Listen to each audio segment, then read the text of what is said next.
যেহেতু সামনে নির্বাচন, এই কথাগুলি কিছু আমার বলতে হয় না, ইমানি দায়িত্ব। কেন কেন রোগের পরিমাণ ওষুধ দেওয়া লাগে। আমাদের কসবাতে দুইজন প্রার্থী, আমাদের কবির ভাই বশিকুর রহমান সাহেব, তারা ধানের শীষ, আতাউর রহমান ভাই দাঁড়িপাল্লা, দাঁড় মিছিল করতেছে। এরপরে ব্রাহ্মণপাড়াতে দেখলাম চমৎকার ডক্টর মুবারক হোসেন ভাই দাঁড়িপাল্লা। এরপরে আছে আপনার ধানের শীষ হল হাজী জসিমউদ্দিন।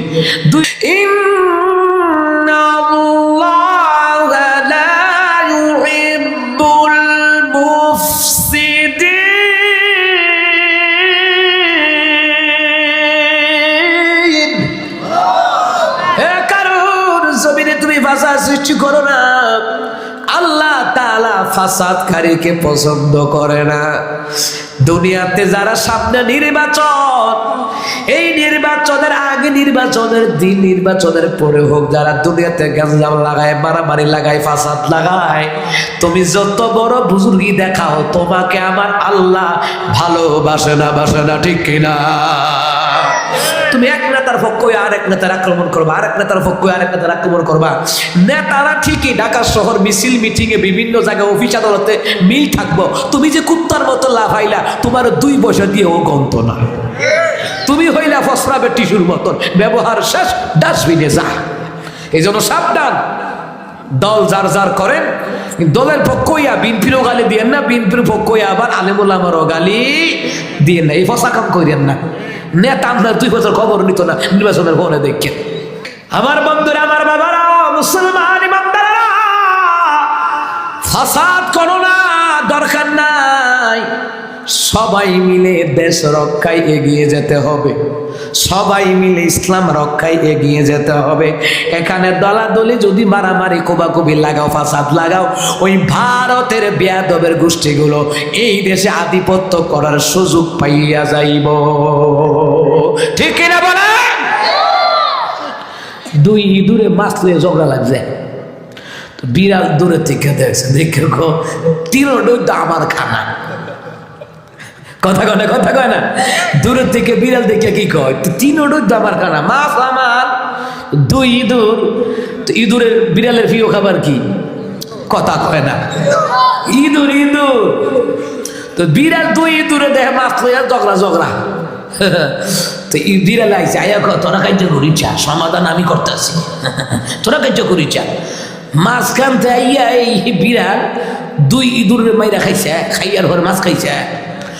আমরা যদি দলে দলে মারামারি খুদাখুদি করি, ভারত কইব আচ্ছা রাখ, তোরা মারামারি করিছে, আমরা সমাধান করতেছি। ওই হারামজাদারা এই দেশে আধিপত্য বিস্তার করতে বিল্লা, এরা সীমানা গাইরা লইয়া বইব, কথা কন, ঠিক কিনা? ভারতের ক্রিমিনালি বুঝেন না, সংগ্রামের সময় দেখছেন না, এক পট খুদ দিয়ে কথা নাই, উদ দিয়ে এই হারামজাদার গোষ্ঠী সংগ্রামের সময় অস্ত্র নিচে কেনা নিচে দি। এই জন্য দরকার নাই, যার যার দল করেন, কিন্তু কোনো কোনো দলের প্রতি কোনো অপবাদ, মিথ্যা প্রপাগান্ডা ছড়ানো যাবে। যে নেতার কাছে লাগাইতে হইতে নেতার উচিত যাচাই করে তে বালানি, কথা কয় না, কথা কয় না।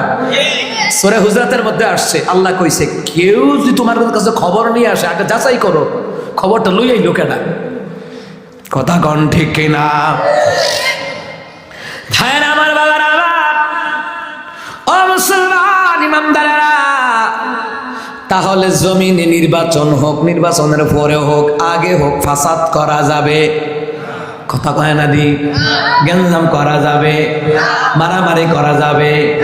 এক দলের পক্ষ হয়ে আরেক দলকে গালি দেওয়া যাবে না, আরেক দলের পক্ষ হয়ে আরেক দলকে গালি দেওয়া যাবে না, ঠিক কিনা? যেহেতু সামনে নির্বাচন, এই কথাগুলি কিছু আমার বলতে হয় না, ইমানি দায়িত্ব। কেন কেন রোগের পরিমাণ ওষুধ দেওয়া লাগে, ঠিক কিনা? যেমন আমাদের কসবাতে 2 জন প্রার্থী, আমাদের কবির ভাই বশিকুর রহমান সাহেব, তারা ধানের শীষ, আতাউর রহমান ভাই দাঁড়িপাল্লা, দাঁড় মিছিল করতেছে। এরপরে ব্রাহ্মণপাড়াতে দেখলাম চমৎকার ডক্টর মুবারক হোসেন ভাই দাঁড়িপাল্লা। এরপরে আছে আপনার ধানের শীষ হল হাজী জসিমউদ্দিন। 2 জনে মিছিল করে, 2 মিছিল সাক্ষাৎ হয়ে গেছে, কুলাকুলি করে। তো তুমি আমি কারে গালি দিলাম, তারা তো ঠিকই মিল আছে, কথা কয় না, কথা কয় না। আমাদের আমজাদ হোসেন আশরাফি ভাই রিক্সা মার্কা নেই। এরপরে মান্নান সাহেব, তিনি মনে হয় ধানের শীষ নাকি। তো যাই হোক, যার যার দল করুক। এই জন্য আপনি যার যার পক্ষ হইয়া নেতার কাছে ভালো হইতেন বললে আমজাদ ভাইয়ের গালি দিবেন, আমজাদ ভাইয়ের কাছে ভালো হইতেন বললে মান্নান সাহেবের গালি দিবেন, মান্নান সাহেবের গালি দিবেন। তো মাঝখানে নেতারা বালা, তুমি তো মুনাফিকের পরিচয় দিলা, কথা কি বাজান, ঠিক নেই? দরকার নাই, যার যার প্রচারণা চালাও। জনগণ যাকে ডিজাইন করবে তাকেই ভোট দিবে। এখানে জোরাজুরি করে কি আপনার বম হওয়া যাবে? কথা কন ঠিক কি না? এগুলি কখনো করবেন না। ফাসাদ করা যাবে? বলেন ফাসাদ করা যাবে? দরকার নাই ফাসাদে। আমরা মুসলমান ভাই ভাই, আমরা বিভিন্ন দলের হতে পারি, একই জেলার, একই উপজেলার, একই থানার মানুষ, কেন দ্বন্দ্ব করব? কথা কন ঠিক কি না? ভালোভাবে কাজ করলে জনগণই বুঝবে কারে দেওয়া যায়, ঠিক কি না কন? কিন্তু গ্যাঞ্জাম করম যাইব, কথা কয় না। ভাইয়ের আমার, বাবার আমার, আল্লাহ কয় ইন্নাল্লাহা লা ইউহিব্বুল মুফসিদিন, নিশ্চয় আল্লাহ পাক ঝগড়া ফাসাদকারীদেরকে আল্লাহ তাআলা ভালোবাসে না। আল্লাহ যদি ভালো না বাসে বুঝা রাখো তোমার কপালে জাহান্নাম ছাড়া আর কিছুই নাই। কারণ ফাসাদ সৃষ্টি করা হত্যার চাইতেও জঘন্য।